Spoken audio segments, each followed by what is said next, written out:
Good morning, Vietnam!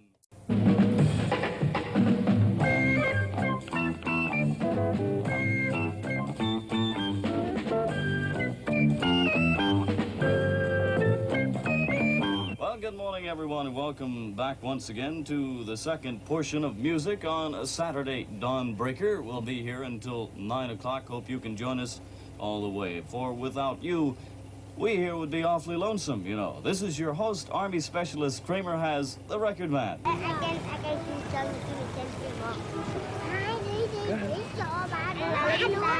Rồi, 10 more. cây mè đánh đu thằng Tây nhảy dù đi go bắn súng bắn ngay thằng Tây nhà vô thằng Tây chết liền thằng lằn cục đuôi.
Vietnam.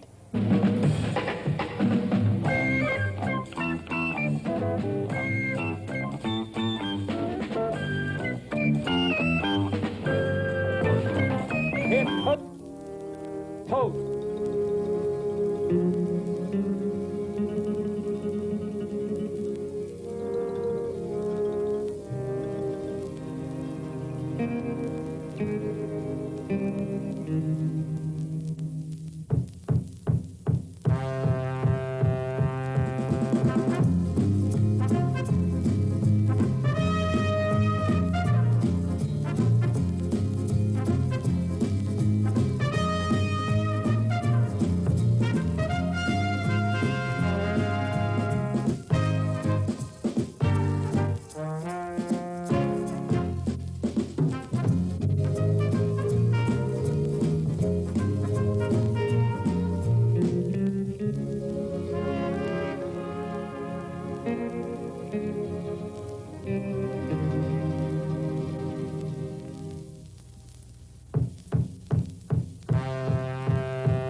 When not using a MAC-V vehicle, the taxi cab is a way to travel. Remember, stay off motor scooters and cars that are not taxi cabs.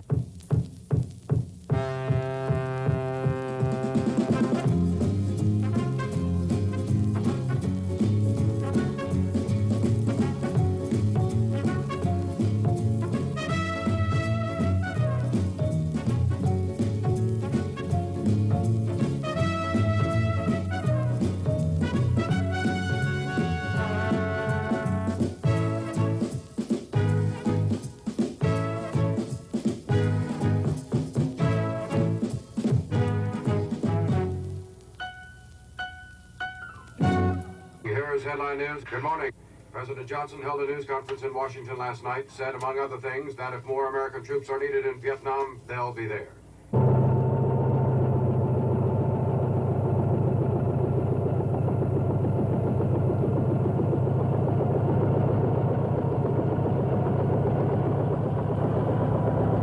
More soldiers did come, many of them to Saigon, this strangest of strange cities, where a man on a bicycle could bring the war right to your doorstep, as Dan Rather reports.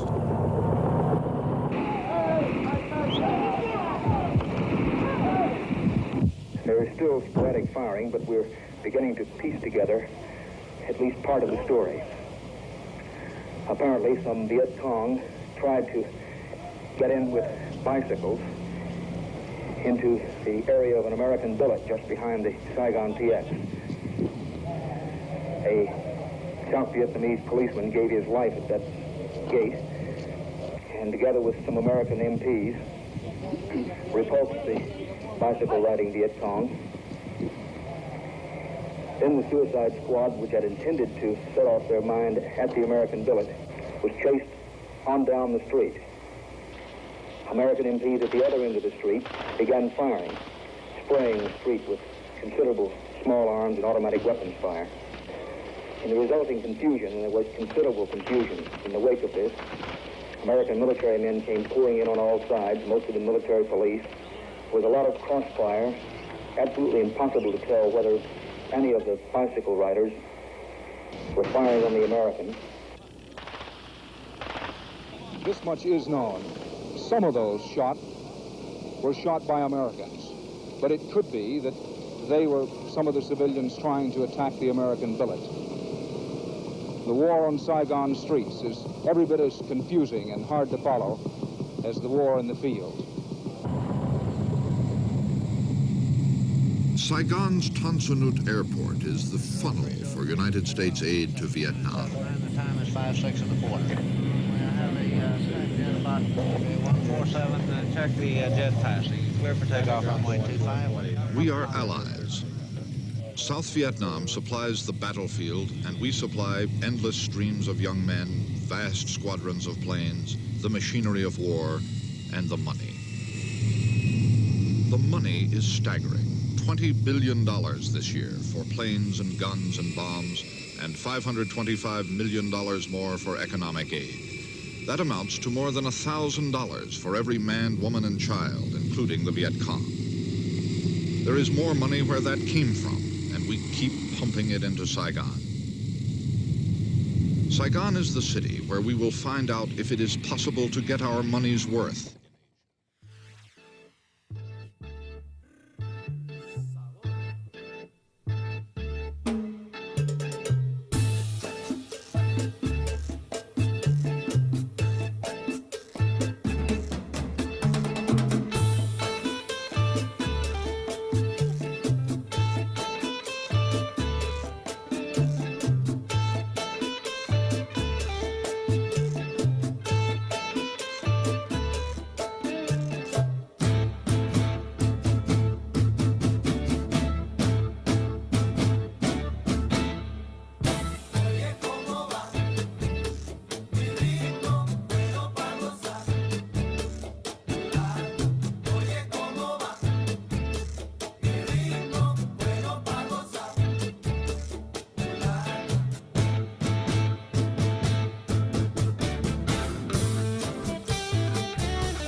In 20 years, it grew from a distant aggravation to a national nightmare. April 29, 1975, the final day of the Vietnam War. South Vietnam, our ally for decades, was disintegrating fast, its army in disarray, the Saigon government in chaos. Steamrolling toward the heart of South Vietnam, the communist offensive in its path, a terrified exodus of South Vietnamese and almost 2,000 Americans trapped in Saigon. From Washington, the order came down, get them out now.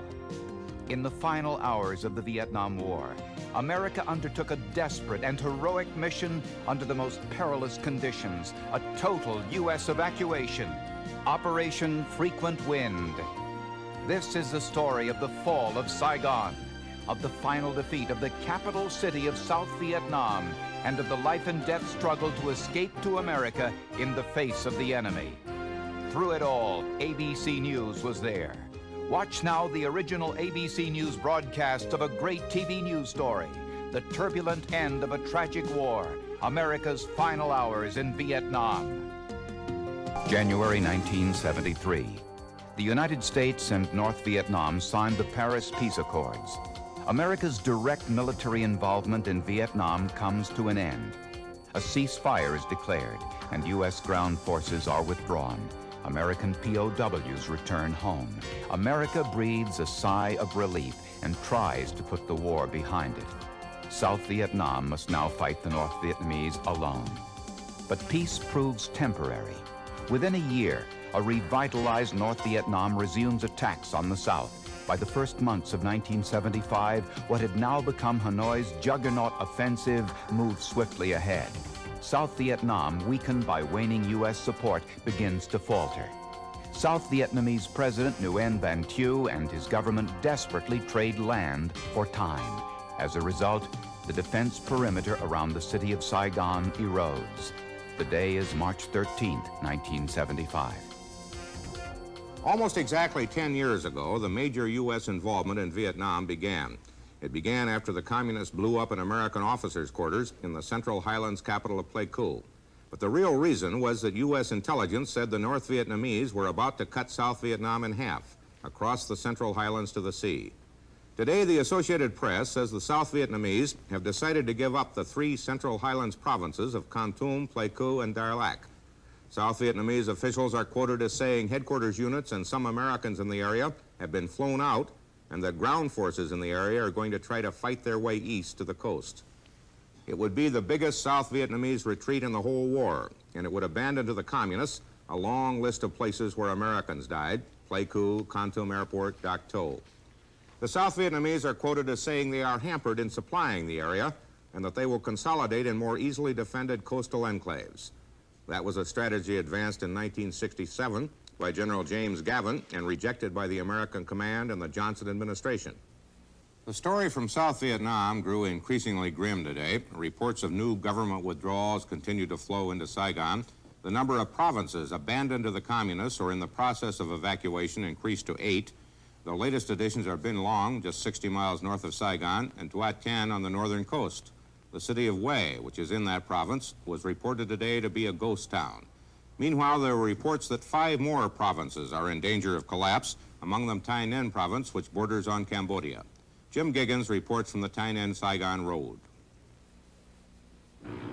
For the Saigon government, the news from nearly every corner of the country is bad.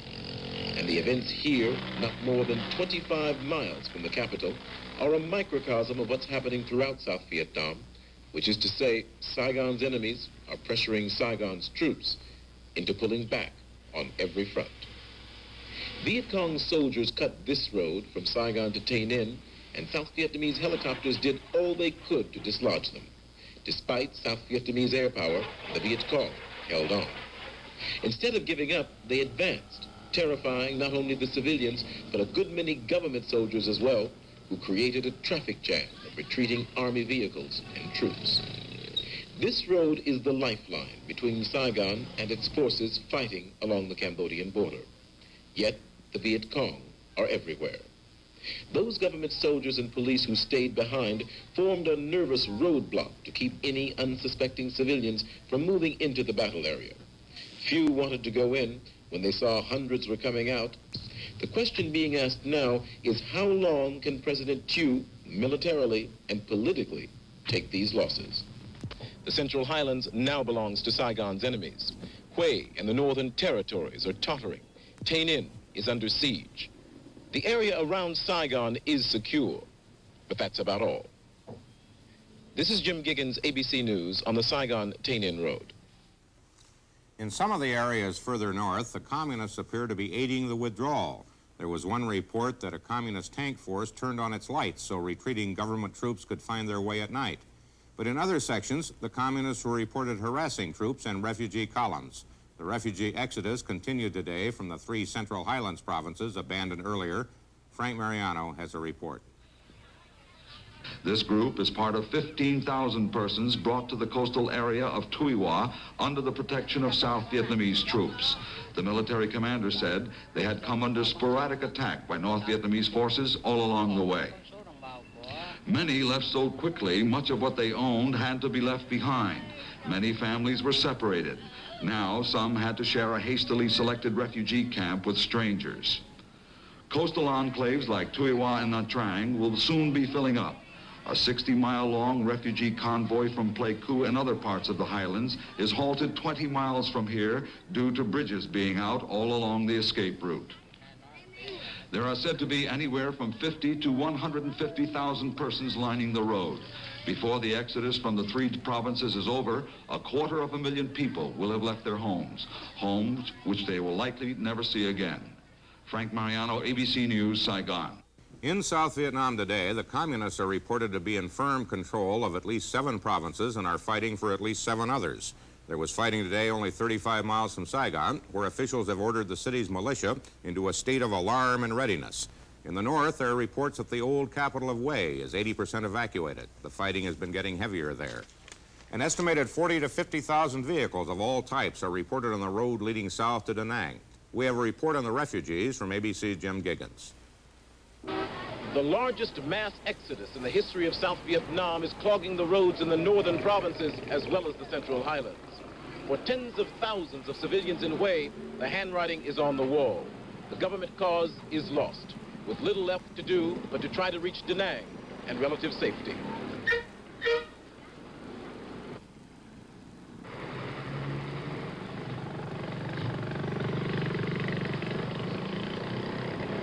As a result of the lightning North Vietnamese Viet Cong victories these past few weeks, day-to-day life in Vietnam is turned into a question mark.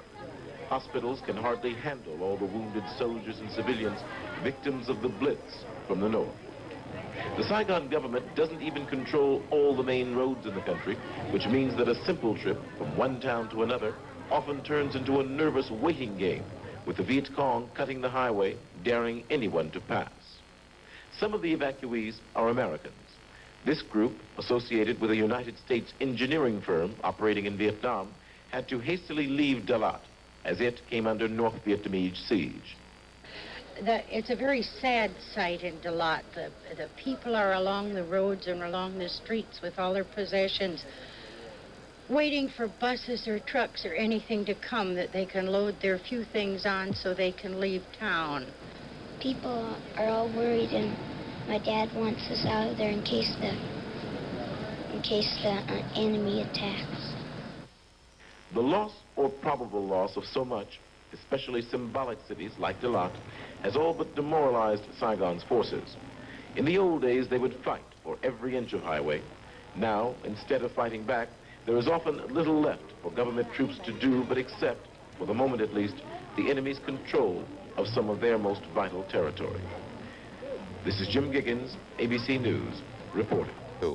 The Viet Cong have said they will negotiate a settlement with South Vietnam only if President Thieu steps down. But Thieu seems determined to stay in power. He said so again in a television address to his nation. ABC's Ken Kashiwahara reports. What President Thieu told his countrymen during the television address was that he will not resign, will not accept a coalition government with the communists, and will instead regroup the army and take back the provinces that have fallen. Thieu praised the fighting spirit of those units in central Vietnam and at the same time blamed field commanders and the lack of American military aid for recent setbacks. Politically, Chu named this man, House Speaker Win Bak-kan, to be the new prime minister, while at the same time accepting the resignation of the old prime minister and the entire cabinet. Indeed, there has been evidence in Saigon over the past few days that Chu wanted to fight and not quit. Government banners and flags have sprouted up, urging the people and the army to stand fast, promising that the communists will be defeated. And if they didn't read the message, they surely heard it.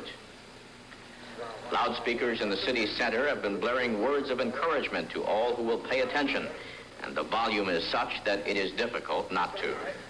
What it all means is that President Chu has refused to accept the advice of some of his closest supporters who have urged him to step down, and in doing so has dashed any immediate hopes for negotiations with the communists and may have caused a serious split within his own camp that may eventually lead to his downfall anyway.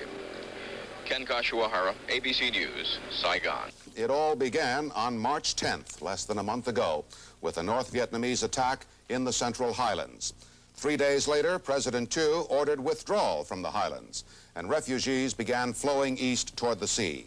The following week, 6 provinces fell to the North Vietnamese. 1 was in the north. The next week, only last week, 3 more northern provinces fell, and with them the ancient and beautiful, once beautiful city of Hue. In the south, another province fell. By the end of last week, the government withdrawal was a rout. Early this week, Da Nang, second largest city in South Vietnam, fell to the communists. By midweek, 3 more provinces were captured, and Quy Nhon, third largest city, was taken. This weekend, Saigon itself is imperiled. This last map shows the area held by the North Vietnamese up to today, but what it cannot show is the buildup of communist forces within reach of Saigon, estimated now at more than 250,000 and growing by some 1,000 troops every day. Just now it seems there are even more North Vietnamese in the Saigon area than there are South Vietnamese troops. The Pentagon announced today that all 9 carriers of the 7th Fleet have left port and are sailing in the South China Sea, presumably standing by in case they're needed to aid in the evacuation of U.S. citizens. Officials say the number of Americans in Saigon has dropped from 6,000 to about 3,000 in the last 2 weeks. South Vietnamese forces lost Phan Thiet today, the 19th provincial capital that has fallen to the communists. The government now controls only the southern third of the country. And today, the Viet Cong said it's preparing for an all-out attack on Saigon. Reports say 100,000 enemy troops have massed near the capital, outnumbering its defenders 2 to 1.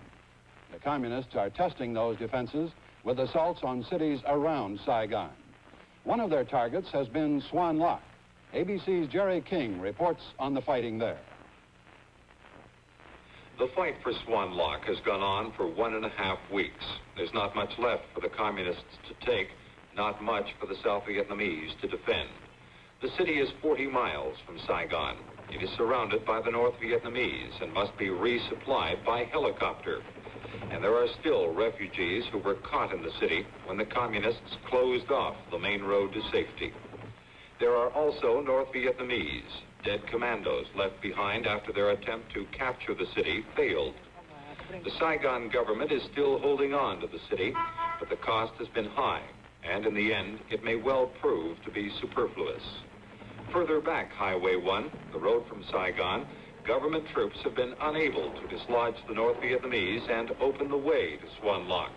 In fact, they themselves are slowly being pushed back toward the capital.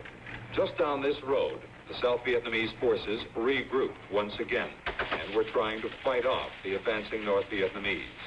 There was a lot of small arms fire and close-in combat with communist troops only a few hundred yards away.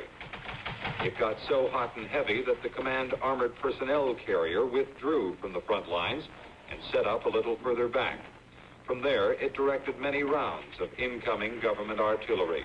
The South Vietnamese army is contesting every inch of terrain along these fields, but inch by inch it is being pushed back. Whatever happens here, most military analysts are agreed. The Saigon command is only buying time. Jerry King, ABC News, in the fields near Highway 1, South Vietnam. I'm Dick Carlson in Los Angeles. The South Vietnamese Military Command has ordered its troops to abandon the provincial capital of Xuan Loc. The battle for the city, only 38 miles from Saigon, was considered a key to the capital's defense. Its fall left gaping holes in the northeastern flank of Saigon's defenses. Xuan Loc is the 21st provincial capital to fall in the current communist offensive.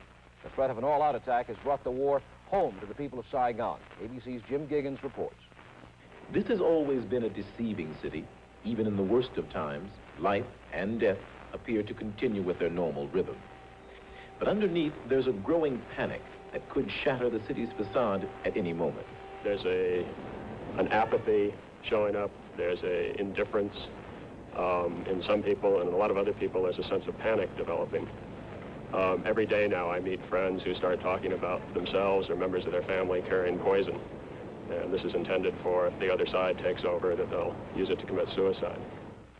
The Vietnamese government has always refused to issue its citizens passports unless they are very rich or influential. Consequently, they cannot leave the country. And this is one of the reasons there is so much desperation. Hundreds of thousands of Vietnamese frantically want out, and there's apparently no way. Is it difficult to get a passport for your wife's Vietnamese relatives? It's impossible today. You can take a chance on buying them. They sell anywhere from $10,000 to $50,000. And there's no guarantee that once you have that you're still going to be able to get on the plane. The government knows a large segment of the population is desperate. The police have responded by suddenly increasing the patrol along the rivers and sea to keep people from trying to escape the country. The airport, always off limits, is more heavily guarded than usual. And the word has gone out that any unauthorized plane taking off might possibly be shot down. What a good many Vietnamese are hoping for is that the United States will intercede and put pressure on President Thieu into letting those Vietnamese out now who feel they would simply not be welcome were the other side to march into Saigon. America so far has put very little pressure, and the resulting tension mounts higher every day. This is Jim Giggins, ABC News, Saigon. President Thieu spoke to his nation today, announcing in a bitter, tearful, rambling 90-minute address that he is quitting. South Vietnam cannot win militarily, he said, and he blamed the United States. Thieu read a letter, he said, had been written by President Nixon in 1973, promising all necessary aid to South Vietnam if it would sign the Paris Peace Accords. But the Paris Agreement, Thieu said, led the South Vietnamese people to death. The Americans promised us, Thieu said, and we trusted them. And of Secretary of State Kissinger, he said, I never thought a man like Mr. Kissinger would deliver our people to such a disastrous fate. Thieu said his resignation would, quote, let the United States give Vietnam aid and open the way for negotiations. Of his own future, Thieu said nothing. While the situation in Vietnam has worsened, U.S. naval forces have been moving into the South China Sea to help with a last-minute evacuation attempt if one should become necessary. ABC's Jerry King reports. The American fleet in Southeast Asia is 40 miles off the coast. There was the attack carrier Midway, one of the 5 aircraft carriers assigned to the area. Its location was only 100 miles from Saigon. Further along, there was the Hancock, a helicopter carrier. Then we flew past the Okinawa. Like the Hancock, one of the carriers which only last week was used in the evacuation of Phnom Penh. ABC News counted between 15 and 20 American warships steaming off the coast. They seem to be patrolling back and forth, presumably awaiting word from the Pentagon if they are needed for the evacuation of the more than 3,000 Americans still in Vietnam. Evacuation is tangible evidence for the South Vietnamese that the collapse of their country is considered near. Jerry King, ABC News, over the South China Sea off South Vietnam. Here in Washington, President Ford told congressional leaders this morning that by nightfall, only about 1,500 Americans, what Mr. Ford called the barest minimum number, will be left in South Vietnam.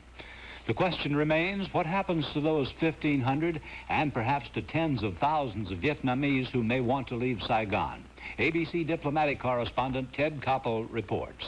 Publicly, officially, the administration is taking the position that many, possibly even most of those 1,500 Americans are going to remain behind in Vietnam to help the new Saigon government obtain a peaceful settlement. Privately, the problem is spelled out much more bluntly. Evacuation plans for the last remaining Americans have to be formulated without sparking panic in Saigon. But contingency plans have already been made, and the number of Americans remaining now has almost reached a point at which everyone could be lifted out in the course of one swift operation that would take less than a day. The prospects for evacuating large numbers of Vietnamese, however, appear to be fading. Republican Senator John Tower of Texas addressed himself to that question, having been briefed this morning at a GOP leadership meeting at the White House by top administration officials. The administration probably is looking realistically at the matter now, and is thinking only in terms of what is possible. This is just a few thousand, is it not? In my view, it'd be just a few thousand. I wouldn't be able to specify numbers, but I would reckon it in the thousands rather than in the tens of thousands. The key question now is whether a major battle for the city of Saigon can be avoided. If it can, and Secretary Kissinger believes the chances are only slightly better than even, then the orderly evacuation of tens of thousands of Vietnamese could still be worked out.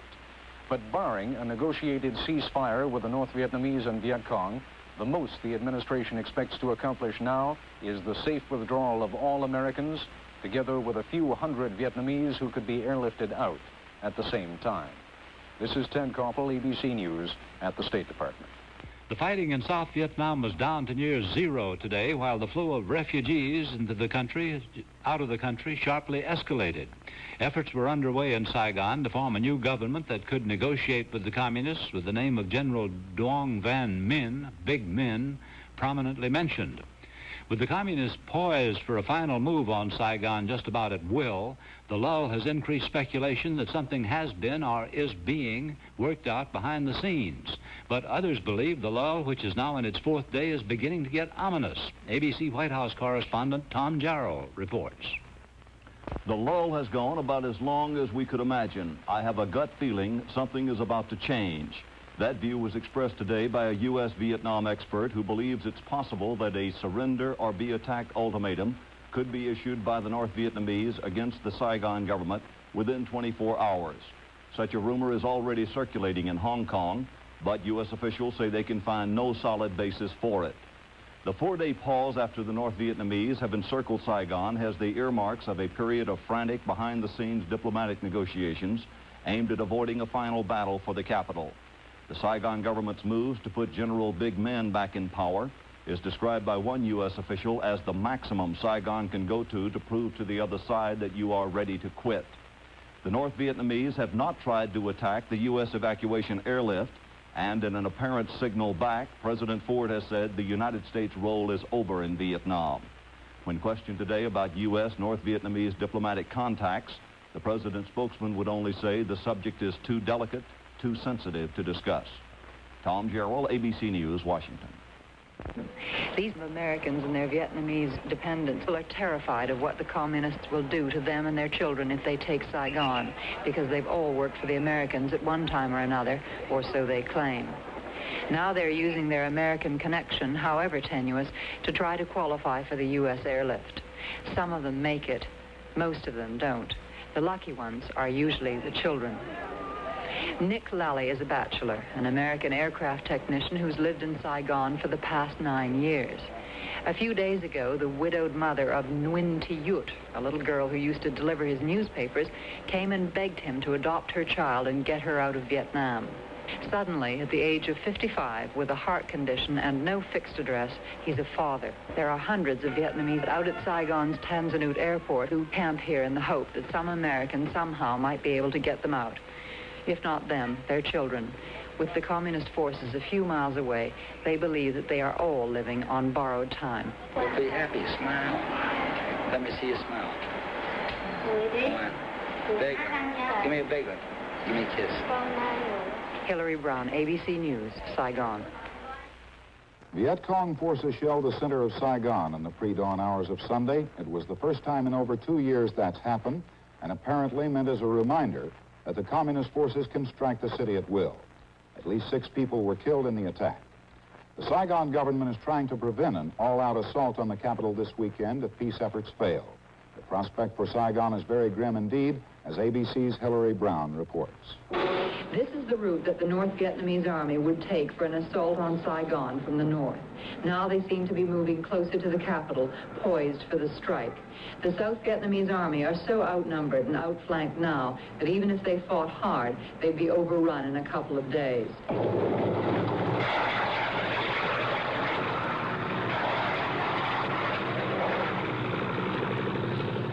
That the communist forces are keeping up a steady pressure on the receding government defense line in the north, where they have at least 2 divisions against 1, and where every day South Vietnamese armor and men are withdrawn for regrouping. At the 25th Division headquarters at Chu Chi, north of Saigon, new recruits go through a crash training program. The course is usually 3 months, but they've cut it to 8 weeks now. Soon they'll be rushed to the northern front, if it's still there. Hillary Brown, ABC News, 30 miles north of Saigon. This scene at Newport Bridge on the outskirts of Saigon is the proof, if any proof is needed, that the communist forces are finally closing in on the capital.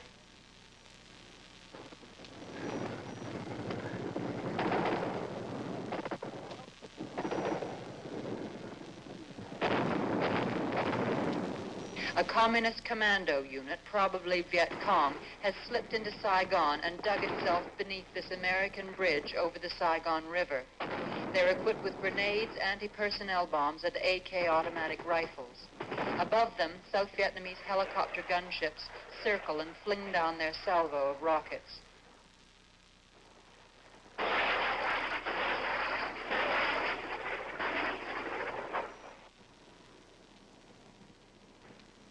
While soldiers on the bridge hammer away at them with machine guns and mortar.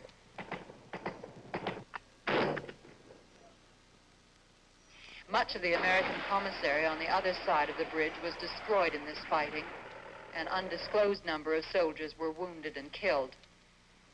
The communist commandos seemed to fire at anything that moved on and around the bridge, including this small corps of newsmen and women who were foolish enough to get themselves caught in the crossfire. For us, it seemed a good place not to be. Unless something happens very quickly on the political front here, there's every indication that the Battle of Saigon may be about to begin. The soldiers behind me are firing at Viet Cong units who are 500 yards away, no more. This is the closest the fighting's ever come to Saigon since the communist offensive in 1968. Lori Brown, ABC News, Saigon. The day is April 29, 1975. The final North Vietnamese drive, called the Ho Chi Minh Campaign, proves unstoppable. Within the city of Saigon, fear of communist retribution mounts to near hysteria. When rocket attacks killed 2 Americans, President Gerald Ford orders the final evacuation of the remaining U.S. community of security troops, diplomats, intelligence agents, and their Vietnamese support staff. 6 years later, Tom Jarrell reconstructs America's final hours in Vietnam. Preparing his report, Jarrell interviews eyewitnesses and participants ranging from members of the press corps to the President of the United States, from Southeast Asia to Washington, D.C. In Washington, President Ford and Secretary of State Henry Kissinger. Together, they directed the last day from the Situation Room in the basement of the White House. In the military, General Richard Carey, the highest-ranking officer on the scene during the evacuation. Major Jerry Berry, the helicopter pilot who logged over 18 hours straight during that last day. Sergeant Juan Valdez, a Marine security guard, the last American to evacuate Saigon. Sergeant Carl Richardson, helicopter crew chief. And Sergeant Raymond Cato, chopper maintenance man. In the press, correspondent Ken Kashiwahara, ABC's last man in Saigon. Jim Laurie, the only American television correspondent to stay in Vietnam after the evacuation. He went back for this 2020 story. Dirk Halstead, Time magazine photographer on assignment in Saigon. David Kennerly, the official White House photographer during the Ford administration. And at the beleaguered American embassy in Saigon, Ken Moorfield, brought to Vietnam as the ambassador's personal aide and put in charge of setting up a formal evacuation center. Denise Pham, a radio disc jockey known as Mother Vietnam, employed as a propagandist by the U.S. Embassy. Frank Snepp, the CIA's chief political analyst in Saigon. And Graham Martin, a career diplomat, whose toughest assignment wound up being the highly controversial ambassador to Vietnam. Finally, Vietnamese who tried to get out but were not evacuated. Phan Tran, a social worker employed by the U.S., and Nguyen Van Hein, an English teacher. The last day we were in Saigon, April 29th, 1975, was one of the most chaotic of my life. I was blown out of bed as the communists began shelling Tan Son Nhut Air Base. The North Vietnamese finally let loose with full force. A massive rocket attack on Tan Son Nhut Airport. By morning, whole sections of the airbase were in flames. Planes and buildings burned out of control. And 2 Marines, Charles McMahon and Darwin Judge, were killed at the compound gate. Their deaths rang the alarm bell in Washington, half a world away, where the president was in the middle of meeting with his energy advisors. Kissinger rushed into his office, said that some American Marines had been killed at Tan Son Nhut. The president then said, "That's it." President Ford called an emergency session of the National Security Council, at which he ordered the evacuation fleet to be placed on standby, and that Ambassador Martin give him a personal recommendation on what course he should take. It was a very tense time, and everybody was just totally on edge. The president then went to the second-floor residence to have a martini and wait for that status report. There would be an uneasy 2-hour delay, waiting for Martin to make contact. Meanwhile, at Tan Son Nhut, security had broken down completely by the time Ambassador Martin finally arrived to see the damage for himself. There no longer existed any uniform discipline on the airport. Looters were tearing apart whole sections of the airbase. At 10:48 a.m. Saigon time, Martin realized there was only one way out. I called Secretary Kissinger and asked him to inform the president of my recommendation that we not try to proceed further with the fixed-wing evacuation. Kissinger instantly telephoned the president, who at 10:50 p.m. Washington time gave the order to evacuate by helicopter. 1 minute later, frequent wind was radioed over the command channels. Correspondent Jim Laurie was one of many who then learned the evacuation had begun. There had been a prearranged signal for the evacuation. It had been disclosed to those in the American community that when the evacuation was imminent, the song White Christmas would be played on the American FM radio station. That was the signal that they were to start assembling and that the evacuation was commencing. There were perhaps 200 or 300 journalists and others here at this site. We had heard reports that North Vietnamese were all around the city and they could move in and take the city any time. When I showed up down there, I guess most of the people from Time Life were there. NBC, ABC, UPI, and AP. Army buses pulled up, driven by U.S. Marines, fully armed, and each bus was packed with Americans. A lot of Vietnamese began to gather on the street across from us, and it was deathly quiet. We were all standing out there with our bags and typewriters and cameras. It was obvious we were going to go somewhere, and the Vietnamese obviously knew that we were going to go somewhere, and they looked at us, and we looked at them, and there was a lot of looking down at the ground about that point. Forced to leave much of their equipment behind, the journalist hurriedly boarded the buses. The bus started off through the back streets of Saigon, and we pulled up behind the embassy. In all the confusion, the press bus, which was supposed to have headed directly to Tan Son Nhut, made an unplanned stop at the American embassy. We were behind the embassy itself, and when people became aware that the bus that was next to the wall had Americans on it, they figured this was a way that they could get out. And people started to bang on the sides of the bus. And they had wire netting on the windows to make sure no grenades were thrown in. And people were hitting on that bus so hard that after a while the netting became covered with blood from people's hands. And finally the Marine who was running the bus said, well, let's get out of here. Meanwhile, at Saigon's port, getting on a separate evacuation bus, was ABC correspondent Ken Kashiwahara. As we were pulling out of the port, a Vietnamese man holding a baby ran alongside, and he shouted to us inside. He said, take my baby, take my baby, please. But at that point, he tripped and fell, and the baby fell under the wheels of the bus, and the bus ran over the baby. All that day at Saigon's port, Vietnamese were desperate, cramming themselves on barges or in a flotilla of smaller boats that headed out into the rough waters of the South China Sea to awaiting American ships. Back on land, as different evacuation buses headed toward the airport, they were faced with one final obstacle. Vietnamese guards at the gate of Tan Son Nhut refused to let them pass. The Marines decided they would just rush the gate. They rammed through the gate, managed to get onto the base. You could see black smoke coming up from the Air America facility. Some rockets started to come across the top of the buses. The soldiers got everybody out of the buses, told everybody to bend down low and run into the Defense Attaché's building. All of a sudden, we could see the F-4s come in. They began to rocket the North Vietnamese position. We flew directly into the DAO compound and started to set up for business. We saw the first helicopters come in, the Jolly Greens, great big Chinooks. They came into this area right next to the DAO. Back ramp went down, Marines came running off.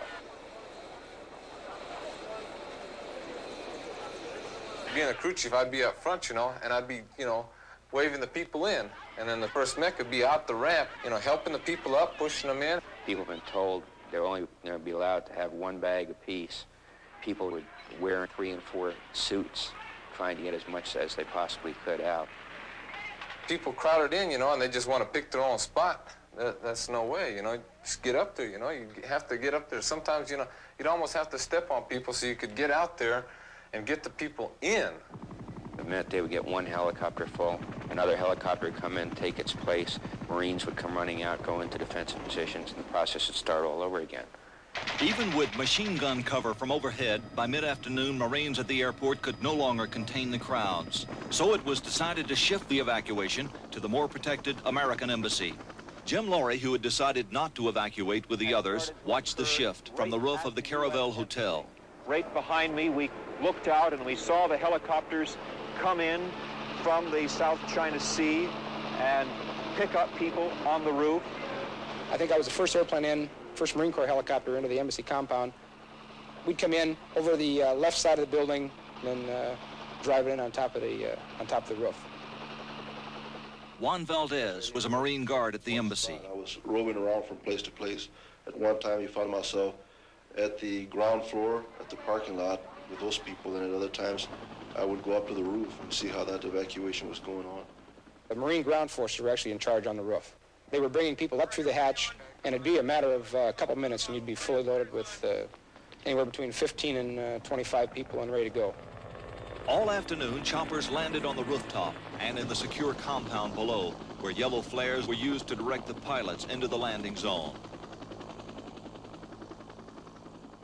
Automatic rifles were carried by most of those helping with the evacuation, but handguns were taken from the evacuees themselves and tossed into the embassy swimming pool, around which people stood patiently, consolidating suitcases and awaiting their turn on one of the incoming helicopters that would fly them to the safety of an American ship. Different helicopters went to different ships. As soon as they would set down, the evacuees would run off. The helicopters would be refueled, and they would take off again.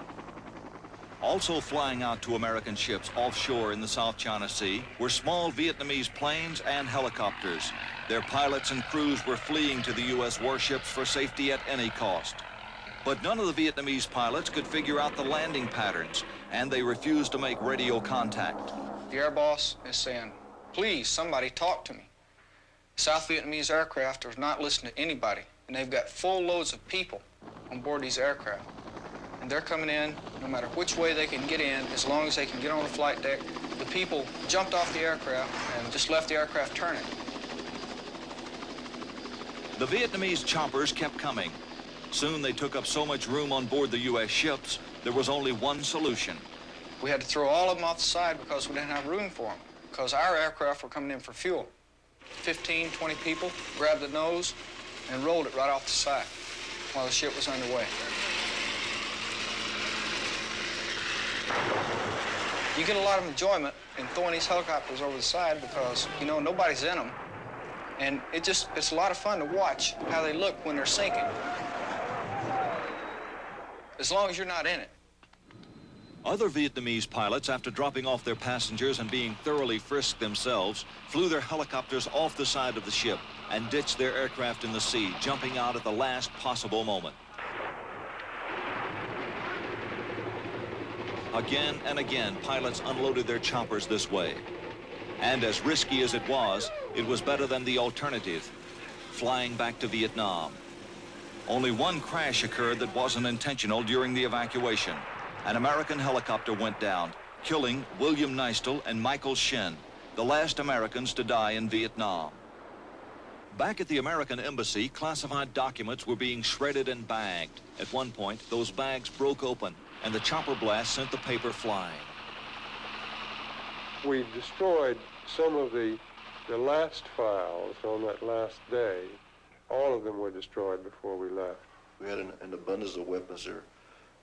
Anything from pistols to shotguns to carbines, M16s, and they were getting ready to blow up these weapons, right in the embassy compound.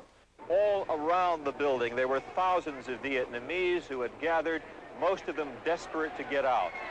Among those who were not evacuated that day was Phan Tron. People crowded around the building, thousands and thousands of them. They even been crushed or they've been stepped over. And I don't want to be killed that way. I didn't get in. I myself didn't get in because, but I didn't even get close to the gate either. Their documentation, I could tell, just in looking at them through the gates, was adequate and sufficient. But we couldn't run the risk of opening the gates and letting in a flood of hundreds. The gates were open once during the day when Ambassador Martin left the compound to pick up his wife. I wanted to go back to my residence to give my wife sort of 11 minutes to pack one bag and then to be evacuated from the compound. Although we attempted to go out the gate, the crowds of Vietnamese at the gate made that impossible. They opened the gate, but I think at that point the pressure was so great that they immediately closed it.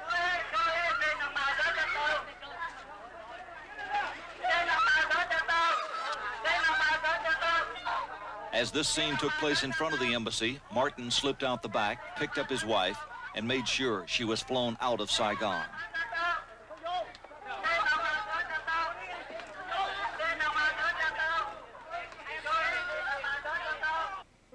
I did not have any feeling at that time. So I think that's the feeling of most of the Vietnamese at that time. So scared. So we had no more feeling. We felt numbed. By late afternoon, helicopters carrying an additional security force arrived at the embassy. Marines ran through the compound and positioned themselves along the embassy wall. The U.S. Marines in combat gear all along the wall and fences, using tear gas and using the butts of their rifles to push and shove and kick and stomp the Vietnamese back over the fence, back out into the streets again. The only people we could take a chance on taking in were those who either had an American passport or a Western faith.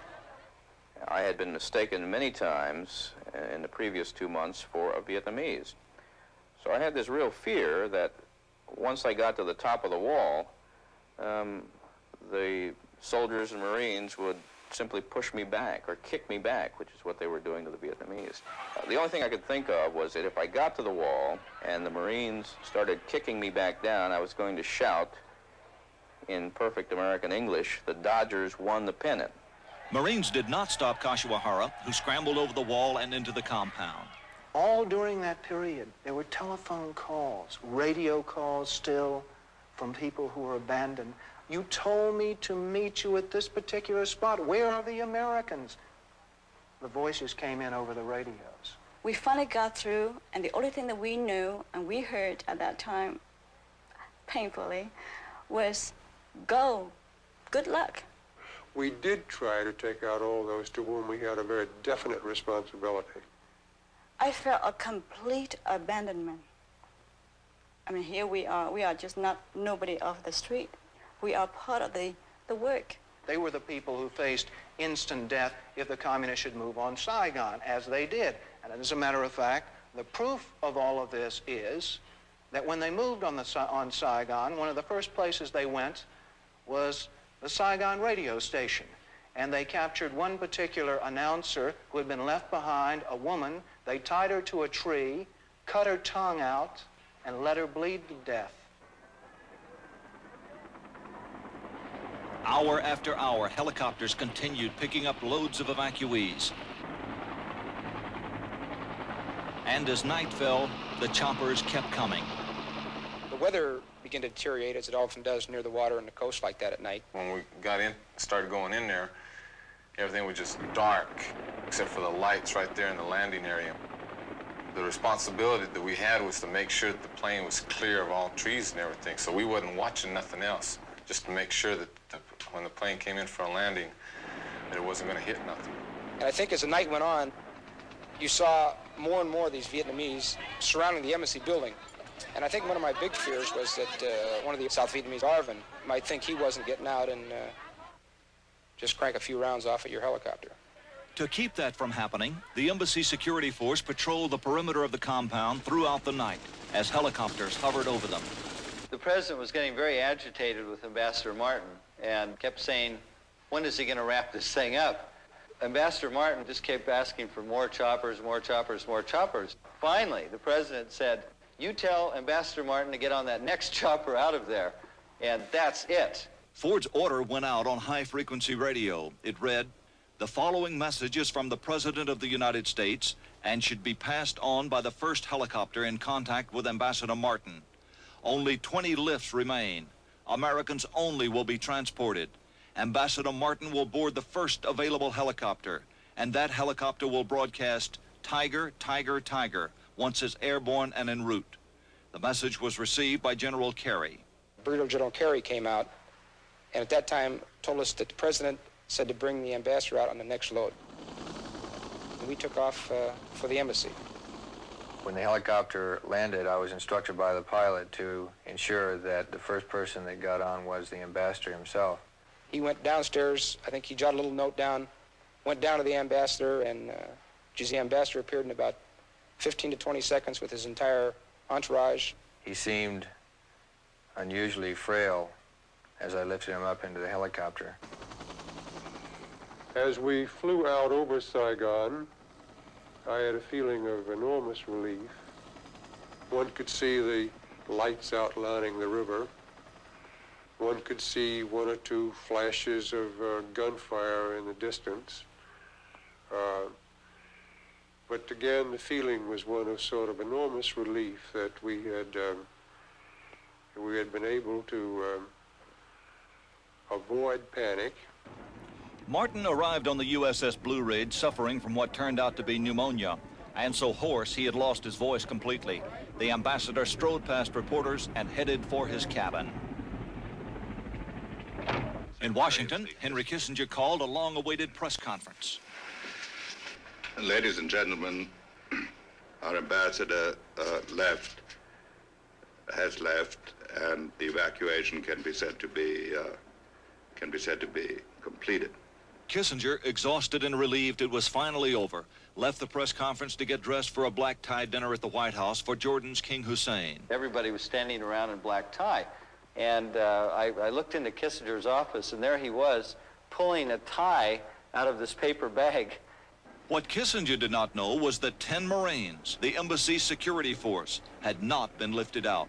In fact, they had just begun closing down the embassy. So we started moving into the embassy, and they all started charging at us, And we got to the door, and we had to sort of fight our way to get push some of those people out of the way, and finally close the big doors, Everybody was smiling, and really it had gone very well. Something of that magnitude had been pulled off. We sealed the doors, both doors, and we went up to the roof through the elevators, and then we locked the elevators up on the embassy roof.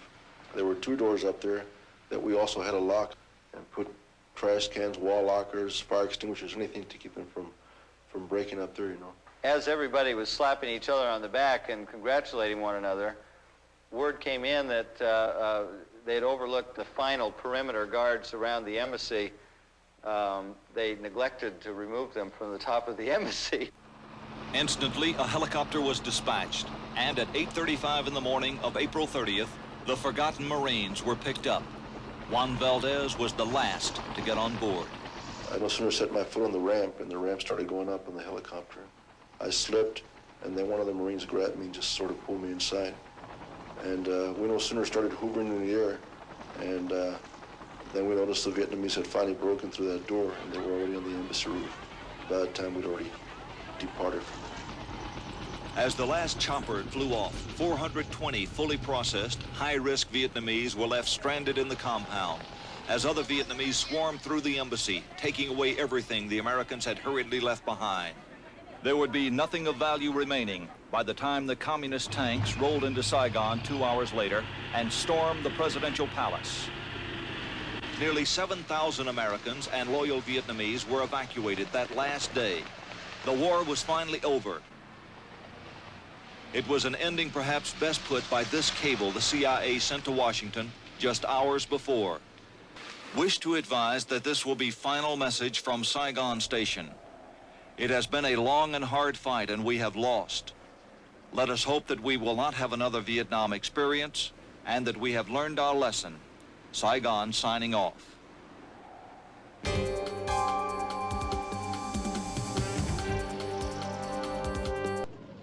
Saigon, April the 30th, 8 o'clock. The last American helicopter on the roof of the American embassy prepares to lift off the last of the evacuees fleeing before the advancing communist armies. This scene, in fact every scene in this report, was filmed by a UPITN camera team who chose to remain behind in the beleaguered capital to record the final victory of the Viet Cong and North Vietnamese in South Vietnam. The American airlift only took a fraction of those who wanted to leave, and for hours after the last departure, scores of people still crowded onto the embassy roof in the vain hope of rescue. One of them was an American employer who tried to get all his staff out. I had one select man that should definitely have left. I was waiting for him. He's sitting up here now, and here we are. How do you rate the chances?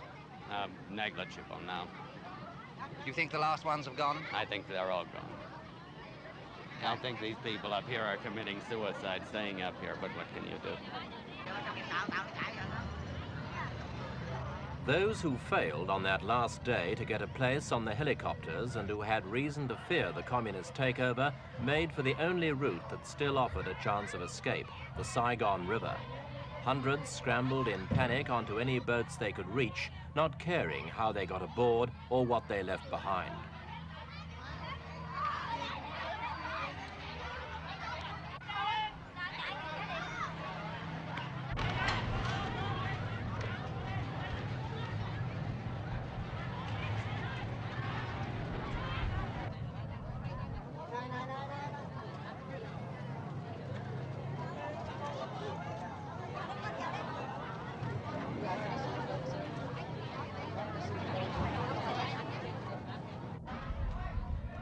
For all of these people, it was in fact a voyage in vain.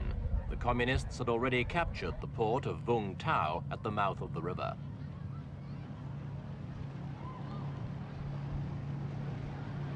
By an ironic coincidence, as the overloaded ships cast off, their passengers watched helplessly as the last flights of American helicopters passed overhead, making for the certain safety of the American fleet out in the South China Sea.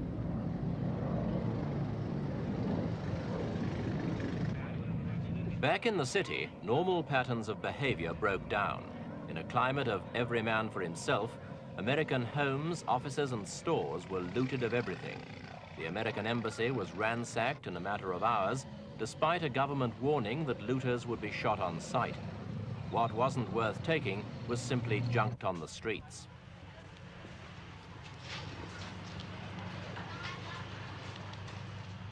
The junk wasn't just paper. The streets were also littered by small arms and other items of military kit thrown away by South Vietnamese soldiers. The discarded equipment even ran to tanks, some damaged, but some also abandoned intact by their crews as they fled before the communists. The South Vietnamese army began to disintegrate. Even the crack airborne units took off their uniforms and threw away their weapons. From the presidential palace, General Min ordered all troops to cease fighting, a decision that pleased at least one paratrooper we spoke to. I'm very happy that General Min come, see? So I see very happy. I cannot say anything now. You think it's right to stop Yeah, that's fighting? right, yeah. Because the Vietnamese people all the favor more than 25 years now. So now we don't stop fighting, you know. I'm very happy, you know, very happy for all the kids and me. All the people of the Vietnamese army. What are you going to do yourself now? Right now, if the peace, if I don't have the job, I can take care of one taxis, I can ride around, make the money every day for my wife and my baby. Everybody happy. Don't want to fight anymore. Not everyone saw defeat so optimistically. This officer shot himself in front of the soldiers' monument a couple of hours before the communists entered the city.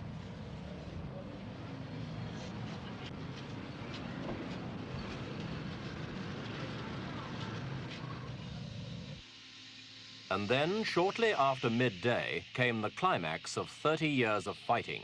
The first North Vietnamese troops entered the city, packed into trucks that flew the red and blue flag of the Communist Provisional Revolutionary Government, the PRG.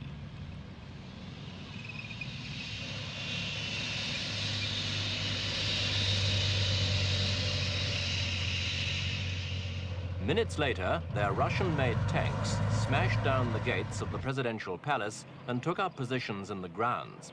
There was no resistance. South Vietnamese troops were soon flushed out and surrendered without a fight. So, on its final day, the communist offensive ended without bloodshed, but with a display of potential firepower that impressed even the most jaded observers of the war.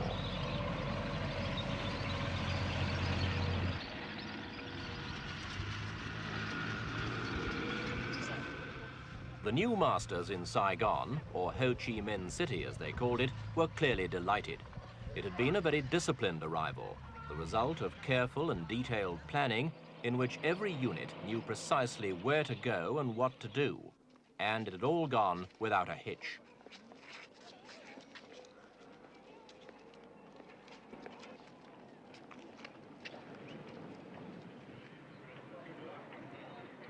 Inside the palace, General Duong Van Minh, Big Minh, South Vietnam's president for only 2 days, formally capitulated. He greeted his communist captors with the words, "You have come, the revolution has come," and then declared he was handing over power to people who deserved it more than he did. He was led away with his government ministers to a waiting jeep, consoled slightly by the knowledge that his surrender broadcast had, at any rate, avoided unnecessary bloodshed.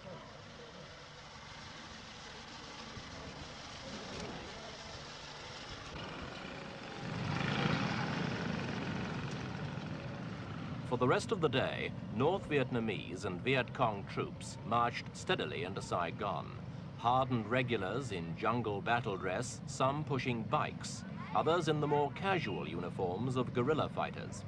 They were a disciplined force. Among the thousands who arrived, there wasn't a single reported case of theft, drunkenness, rape, or shooting.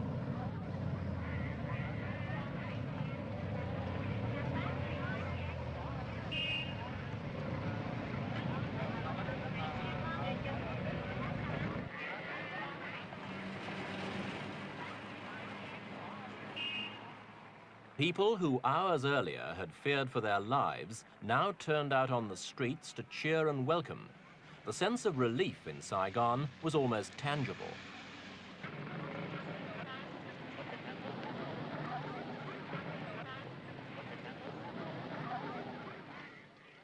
The victors seemed as concerned to win the cooperation of the vanquished as the vanquished were to give it. And indeed, such cooperation was essential, since Saigon now had no police force to control day-to-day law and order.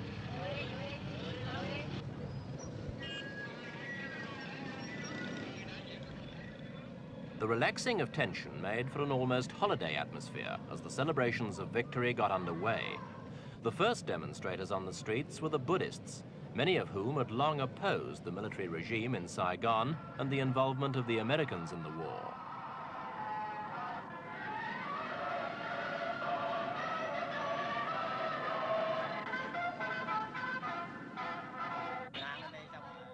Other groups soon followed, and the city returned almost to normal within 48 hours. The new rulers issued warnings that looters would be shot, and the lawlessness of the last days of South Vietnam ceased immediately.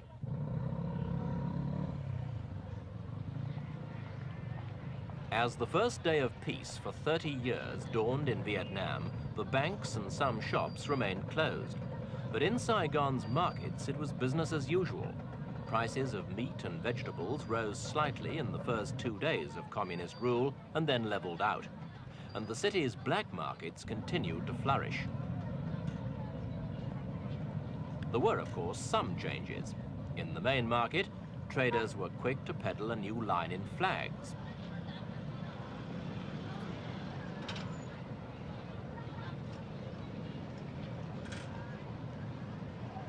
With virtually every building and home being decorated for the forthcoming victory celebrations, demand was brisk for the red banner with the yellow star, the national flag of North Vietnam. Lapel-sized liberation flags were also a popular choice, along with the ubiquitous posters of the man whose dream was now fulfilled, Ho Chi Minh.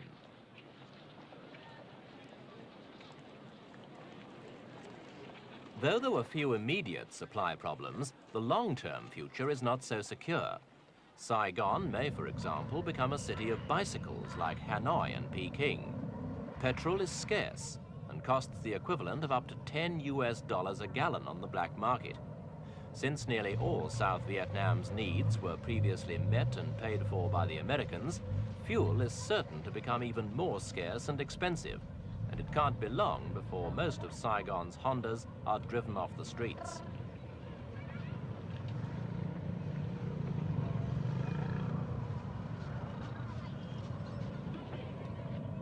Another event to signal the change of regime, the pulling down of the South Vietnamese Army monument in front of the National Assembly building. It was never a popular statue with the people of Saigon. The cynics used to say it showed an American soldier pushing his South Vietnamese counterpart in front of him into battle.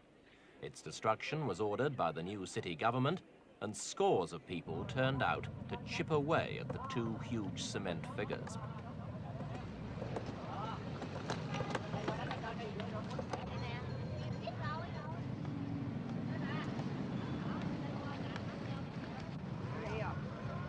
After a couple of hours' frantic work, the monument was toppled amidst great jubilation.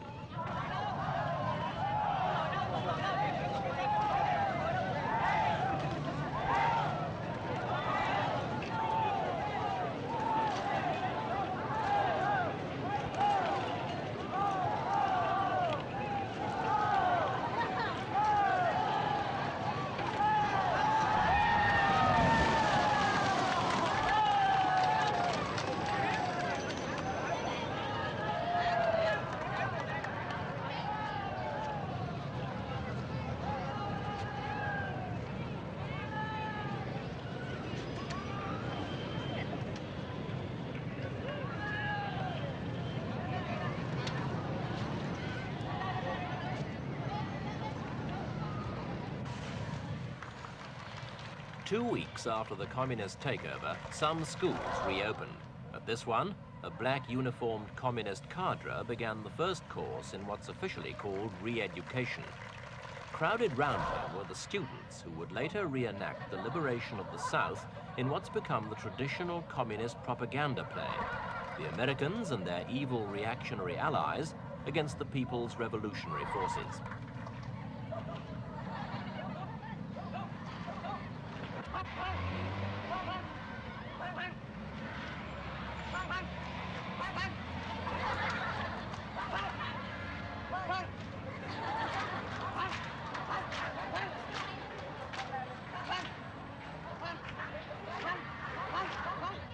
Other instructors were drilling children in rehearsals for the parades and demonstrations that would form a large part of the official victory celebrations to be spread over 3 days. In the past, many students avoided conscription, especially if their fathers had enough money to bribe the right officials. But Hanoi was calling the tune now, and everyone had to march to it.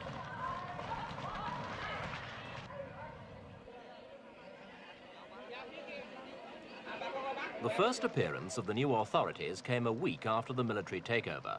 From the balcony of the presidential palace, members of Saigon's Military Management Committee addressed a mass rally of troops assembled to celebrate not only their own recent victory, but also the 21st anniversary of the defeat of the French at Dien Bien Phu. About 30,000 people turned out to watch.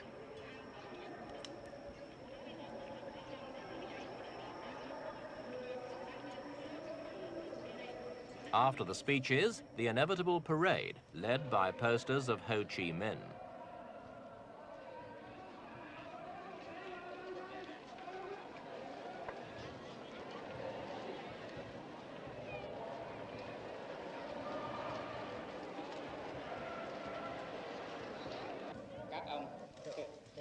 The next day, foreign journalists had the opportunity of getting to know Saigon's new leaders better when the committee's chairman, General Tran Van Tra, held a press conference.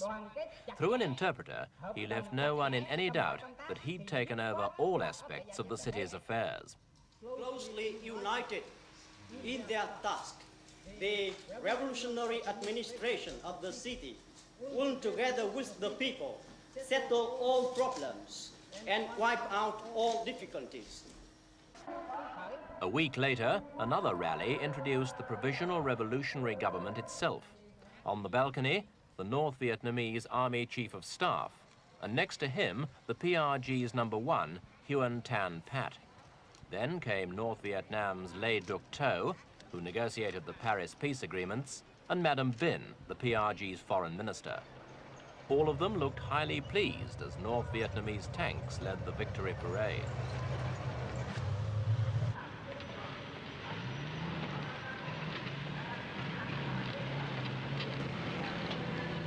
A whole division of troops took part, 10,000 men. But as North Vietnam always maintained it had no troops in the south, every soldier in the parade wore the badge of the PRG.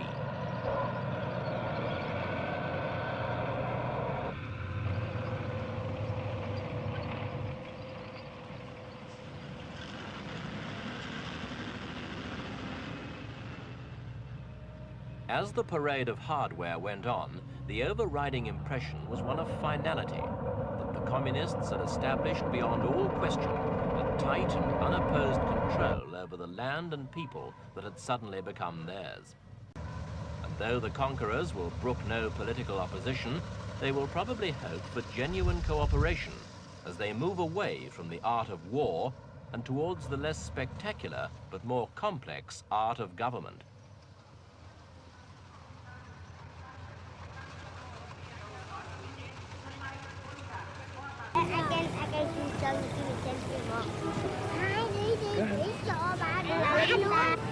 Ten more.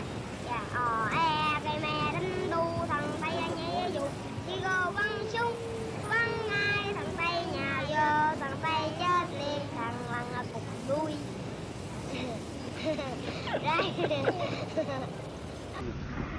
Right.